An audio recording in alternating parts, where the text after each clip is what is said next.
नमस्कार, स्वागत है आप सभी का। आपके साथ मैं हूं मोनिका सिंह। Doctor B R. अंबेडकर ने संविधान बनाते समय कहा था यूनिफॉर्म सिविल कोड वांछनीय है, लेकिन फिलहाल ये स्वैच्छिक है, रहना ही चाहिए। और आज भारत के संविधान के अनुच्छेद 44 में यूसीसी का जिक्र है, जिसमें देश में सभी धर्मों समुदायों के लिए समान और बराबर कानून बनाने की वकालत की गई है। अब वो समय आ गया है कि संविधान के अनुच्छेद 44 में लिखी बातों पर अमल किया जाए। सीएम पुष्कर सिंह धामी ने देवभूमि उत्तराखंड से इसकी कूच की है और आज उत्तराखंड की विधानसभा में हो रही है। और आज देवभूमि से समान नागरिक संहिता लागू होने की दिशा में हम आज सदन में इसको प्रस्तुत कर रहे हैं। ऐतिहासिक दिन आज प्रतीक्षा समाप्त हो रही है और आज देवभूमि से समान नागरिक संहिता लागू होने की दिशा में हम आज सदन में इसको प्रस्तुत कर रहे हैं।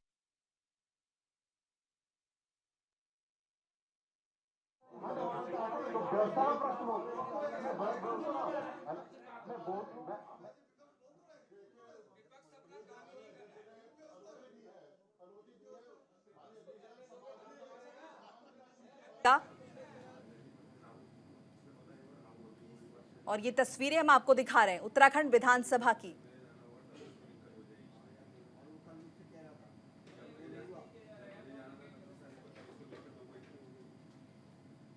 देखिए, आज का वक्त रखा गया, आज की तारीख रखी गई थी। आज सत्र का दूसरा दिन है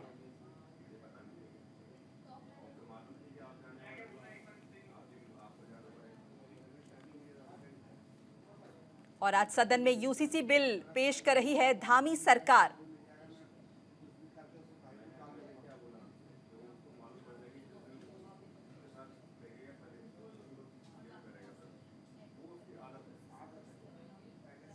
उत्तराखंड में लागू हो जाएगा यूनिफॉर्म सिविल कोड। तो उत्तराखंड में मुख्यमंत्री पुष्कर सिंह धामी की अगुवाई वाली भारतीय जनता पार्टी आज विधानसभा के विशेष सत्र में समान नागरिक संहिता संबंधी विधेयक पेश कर रही है। यूसीसी को आज पटल पर रखा जा रहा है और राज्य में यूसीसी जल्द लागू हो जाएगा। इसके बाद भारत में पहला राज्य जहां पर यूसीसी लागू हो रहा है। एक देश एक कानून की तर्ज पर उत्तराखंड में यूसीसी लागू किया जा रहा है और आज पेश कर रही है उत्तराखंड की धामी सरकार, इसे पटल पर रख रही है। समान नागरिक संहिता संबंधी विधेयक यूसीसी पेश किया जा रहा है और जब यूसीसी पेश हो जाएगा तो कानून और ज्यादा कड़े होंगे। पुरुष महिला को तलाक देने के समान अधिकार मिलेंगे। देखिए, ग्राफिक्स के जरिए भी हम आपको बता रहे हैं कि आखिर क्या है यूनिफॉर्म सिविल कोड। परिवार के सदस्यों के ऊपर भी जाति, धर्म या परंपरा के आधार पर नियमों में कोई रियायत नहीं बरती जाएगी। चाहे आप किसी भी धर्म विशेष से क्यों ना आते हो, आपके लिए जो नियम है, जो कानून है, वो बराबर होंगे। किसी भी धर्म विशेष के लिए अलग से कोई नियम नहीं होगा। सभी को एक ही नियम, एक ही कानून को मानना पड़ेगा। हर धर्म में शादी तलाक के लिए एक ही कानून होगा। जो कानून हिंदुओं के लिए होगा वही दूसरों के लिए भी होगा और बिना तलाक के आप एक से ज्यादा शादी नहीं कर पाएंगे।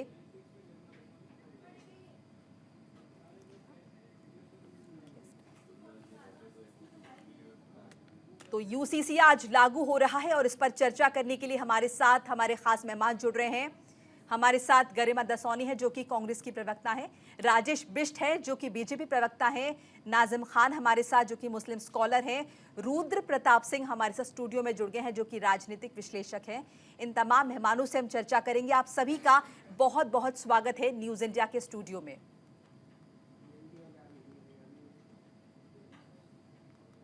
सबसे पहले मैं रुद्र प्रताप सिंह का रुख करूंगी जो कि हमारे साथ स्टूडियो में मौजूद है। रुद्र प्रताप जी, एक जिसे कहेंगे कि हम अगर ये कानून आ जाएगा, यूसीसी आ जाएगा, तो सभी के लिए कानून जो है वो बराबर रहेगा।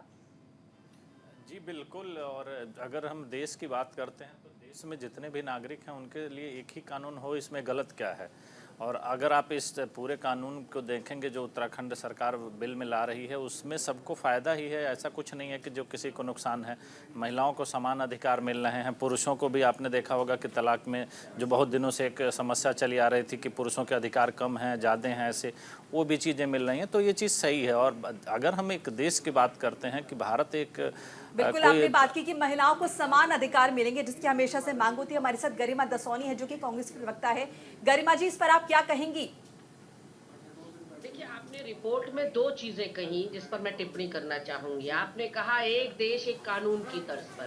पहले तो एक देश एक कानून कहीं नहीं है, ये एक राज्य एक कानून आया है। बिल्कुल, पहले दूसरा, उत्तराखंड में लागू हो रहा है। जी हाँ, क्योंकि उत्तराखंड प्रयोगशाला है, उत्तराखंड लेबोरेटरी है। अगर हमारा यही मानना है कि अगर भारतीय जनता पार्टी को शिद्दत से ये फील होता है कि ये जनहित में है और ये जनता को लाभान्वित करने वाला ड्राफ्ट है, तो फिर अमित शाह इसको पूरे देश में क्यों नहीं लागू करते? उत्तराखंड को क्या लेबोरेटरी बना रखा है आपने कि पहले आप उत्तराखंड की जनता पे ट्राई एंड टेस्ट करेंगे, उसके बाद आप देश में लागू करेंगे? तो पहले तो मैडम ये एक देश एक कानून नहीं, ये एक राज्य एक कानून है। नहीं, लेकिन इसमें गलत क्या है? अगर उत्तराखंड में लागू करें, इसमें गलत क्या है? नुकसान किसका होगा? कोई नुकसान हो रहा है किसी को? जी मैं बता रही हूँ ना। जी बोलिए। दूसरी बात जो आपने कही कि ये हर धर्म पर लागू होगा, हर व्यक्ति पर लागू होगा, जी नहीं। ये कहा जा रहा है, पहले तो हमारे पास आया नहीं ड्राफ्ट कि हम इसको पढ़ सके, कोई टिप्पणी कर सके कि ये कितना जन विरोधी है या कितना जनहित जी, में है। आज पेश हो रहा है ये। जी हाँ, तो कितनी कितनी विडंबना है। देखिए कि आज 4 बजे से इस पर चर्चा होनी है। आज ही 11 बजे ये विपक्ष के विधायकों को दिया जाएगा और उनसे अपेक्षा की जाएगी कि 750 पन्ने का ड्राफ्ट वो मात्र 3 घंटे में पढ़कर अध्ययन करके उस पर चर्चा करने आ जाए। तो क्या क्यों घबरा रही थी, क्यों डर रही थी धामी सरकार पहले विपक्ष के विधायकों को देने में या पब्लिक डोमेन में इस ड्राफ्ट को लाने में? नंबर 1। नंबर 2, इसमें बहुत सारे लेक्यूनाज है। देखिए, आपने कहा सब पर लागू होगा, लेकिन जो समाचार पत्रों के माध्यम से हमें फीडबैक मिल रहा है, इसमें जनजातीय समुदाय को अछूता रखा गया, उनको टच नहीं किया गया। क्यों? क्योंकि वो पूरे देश में एक बड़ा वोट बैंक है। झारखंड और छत्तीसगढ़ की तो पूरी राजनीति ही जनजातियों पर है। ऐसे में एक राज्य एक कानून तो ये ला रहे, लेकिन उसमें भी आधे राज्य पर ये लागू नहीं होगा। देहरादून में ही पूरा चक्रौता बेल्ट जो है वो एसटी है, यानी कि ट्राइबल समुदाय है। पिथौरागढ़ में भोटिया राजेश जी, आपको क्या लगता है? विपक्षी पार्टी को क्या दिक्कत हो सकती है? देखिए, एक तो मैं सबसे पहले अपने देवभूमि वासियों को बहुत बधाई देना चाहता हूँ कि एक ऐतिहासिक बिल विधानसभा पर पेश हो रहा है और उम्मीद करता हूँ कि ये बिल बड़ी पॉजिटिवली पास भी होगा और लोगों के हित में ये बिल आने वाला है। इसको हम लोगों ने इस तरीके से समझना है जिस तरीके से हम इसका विस्तार कर रहे हैं और एक भारत के सबसे महान संविधान को जिसको हम एक लेबोरेटरी के रूप में पेश कर रहे हैं आपके चैनल के माध्यम से, ये बहुत ही दुखद है कि हम अपने संविधान को लेबोरेटरी की तरह ट्रीट करने की बात कर रहे हैं। हम जिस प्रदेश में रहते हैं, यहाँ के लोगों की भावनाएं, भारतीय जनता पार्टी। जी, हमारे साथ नाज़िम खान भी हैं जो कि मुस्लिम स्कॉलर हैं, उनसे भी बात करेंगे। लेकिन फिलहाल तस्वीरें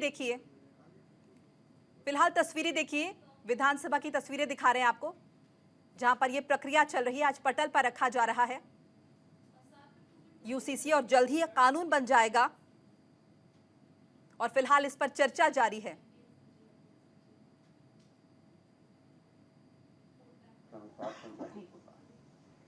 और अध्याय 6 के कार्यक्रम सदन में लिए जाने वाले कार्य की सूचना, सभा के किसी अधिवेशन के प्रारंभिक सप्ताह के लिए जाने वाले कार्य की सूचना विधानसभा सचिवालय को अधिवेशन प्रारंभ होने के कम से कम 15 दिन पूर्व शासन द्वारा दी जाएगी और तदनुसार प्रत्येक सप्ताह के अंतिम कार्य दिवस पर सदन के नेता अथवा मंत्री परिषद के कोई सदस्य प्रश्नों के उपरांत सदन को आगामी सप्ताह के में किए जाने वाले कार्य की सूचना देंगे। कार्य सूची नंबर 1, सचिव प्रत्येक दिन के कार्य की एक सूची तैयार करेंगे और उसकी प्रतिलिपि प्रत्येक सदस्य को के प्रयोग के लिए उपलब्ध कराई जाएगी। माननीय अध्यक्षा जी, मैं आपके संज्ञान में लाना चाहूंगा, ये पत्र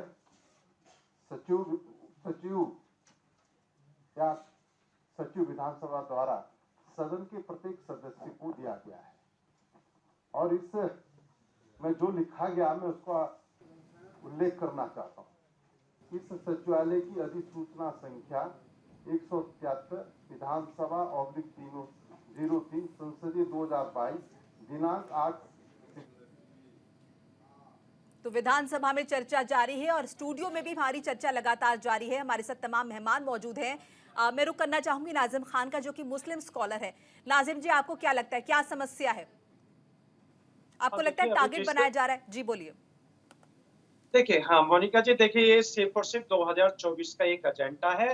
एजेंडे के तहत एक राज्य के अंदर यूसीसी लागू करने की बात कही जा रही है। अभी तो देखिए ड्राफ्ट आना, तो ड्राफ्ट के अंदर जो भी होगा वो भी हमें देखना है कि ड्राफ्ट के अंदर इन्होंने किस जाति समुदाय को अलग किया है, किसके अधिकार को छीना, किसके अधिकार को इन्होंने रखा, ये सब ड्राफ्ट के अंदर क्लियर हो जाएगा। लेकिन अभी जब तक ड्राफ्ट नहीं आ रहा तो ड्राफ्ट के से पहले कोई प्रतिक्रिया देना सही नहीं है। अभी तक जो भी पॉइंट्स आपने सुने हैं उसके आधार पर आप बताइए, आपको लगता है कि विरोध करने वाली कोई बात है? हाँ, बिल्कुल विरोध करने वाली बात है, क्योंकि ये देखिए हाँ बिल्कुल विरोध करने वाली बात है, क्योंकि ये संवैधानिक अधिकार है सभी का कि अगर आपको अगर लगता है कि कोई भी कानून आपके खिलाफ जा रहा है तो आप संवैधानिक तौर पे उसके खिलाफ है। लेकिन इसे तो संविधान के अनुरूप तैयार किया जा रहा है ना। हाँ, तो देखिए वही मैं बता रहा हूँ कि 2018 में भी एक नीति आयोग की एक रिपोर्ट आई थी जिसमें ये कहा गया था कि देश अभी यूसीसी लागू करने के लिए भी सक्षम नहीं है। लेकिन धामी सरकार को उत्तराखंड के अंदर न चले इतनी जल्दी क्यों लगी हुई है कि यूसीसी को लागू करने की? आप लागू कर रहे, ड्राफ्ट दे रहे तो ठीक है, लेकिन आप उस ड्राफ्ट के अंदर कम से कम ये तो बता दीजिए आपने उस ड्राफ्ट के अंदर किस समुदाय के लिए क्या छूट दे रखी है और किस समुदाय के लिए ज्यादा फायदा। लेकिन राजेश जी, हाँ मोनिका जी, बात तो सुन लीजिए पूरी जी। मैं आपकी बात सुनूंगी, बिल्कुल सुनूंगी आपकी बात। राजेश जी, विपक्ष का भी कहना है, जी विपक्ष का भी कहना आपने सुना, इनका कहना है कि इन्हें बताया नहीं गया, इनसे राय मशवरा नहीं किया गया, ये समस्या है।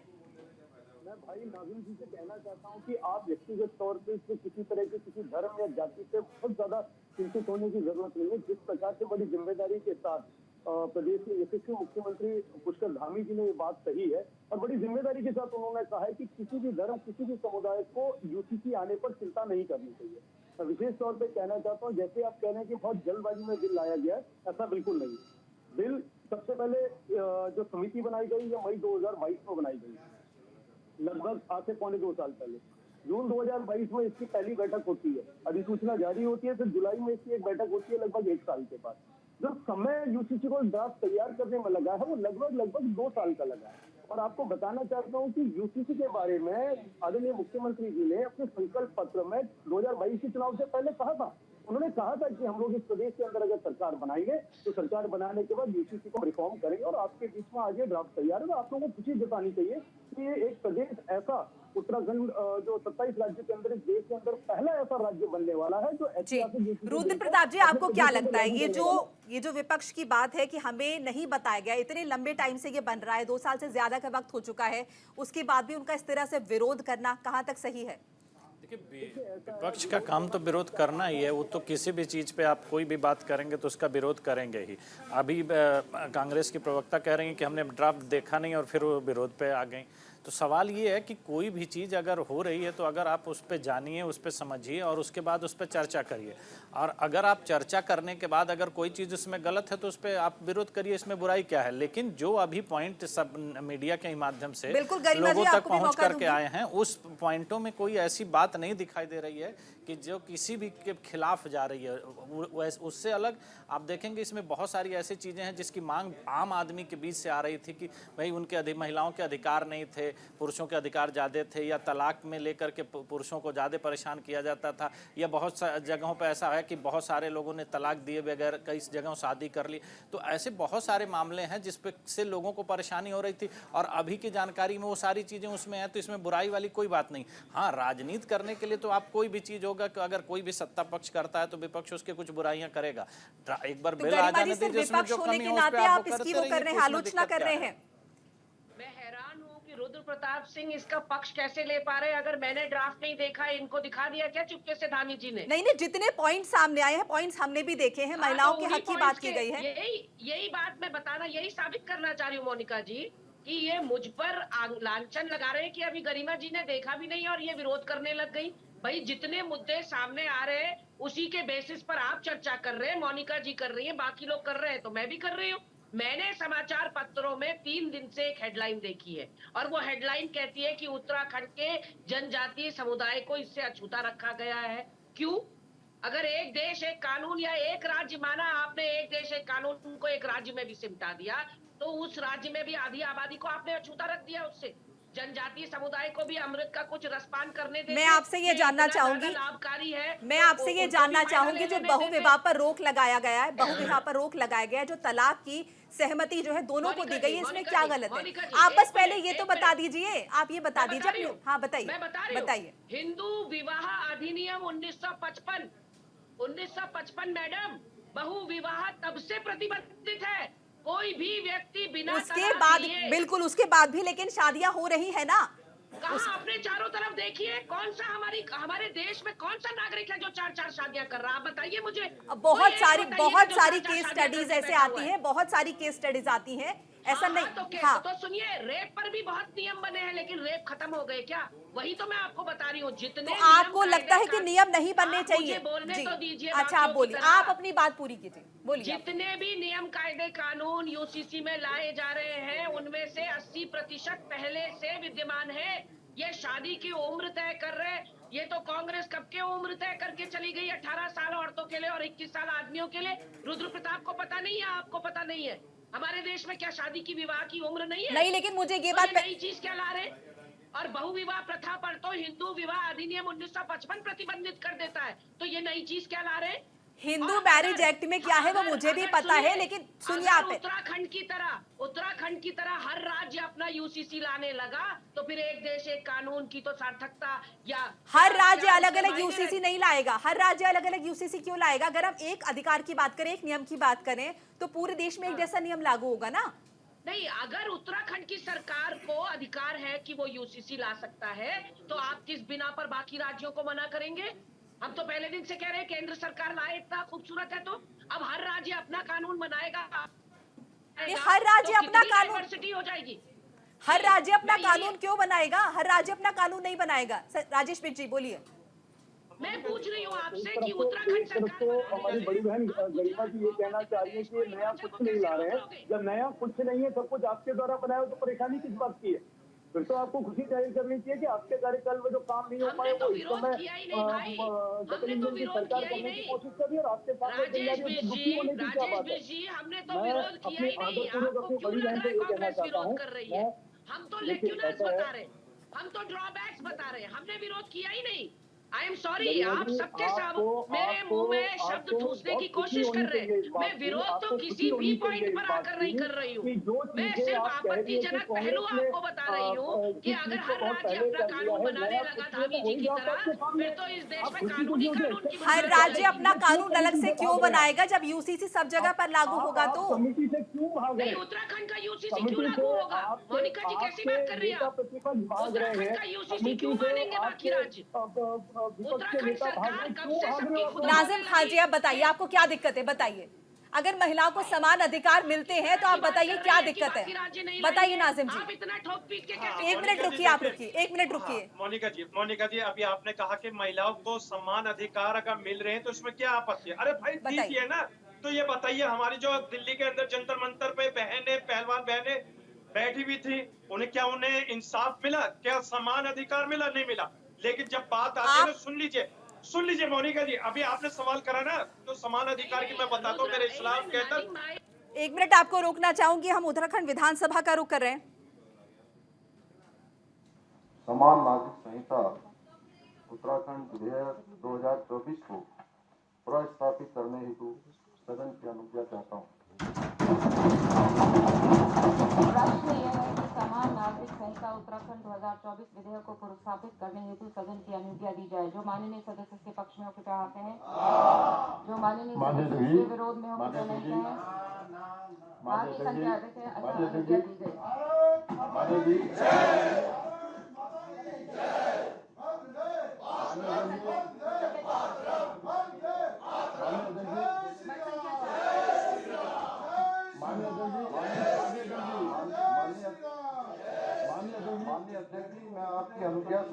समान नागरिक संहिता उत्तराखंड विधेयक 2024 को पुनः स्थापित करता हूँ। प्रतिज्ञा वितरित की जाए, प्रतिज्ञा दे दी जाए।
माननीय अध्यक्षा जी, जब हम कुछ बोलते हैं तो पीठ से आता है कि आप शांतिपूर्वक तरीके से सुनने का काम करें, और जब इस तरीके का ऐसा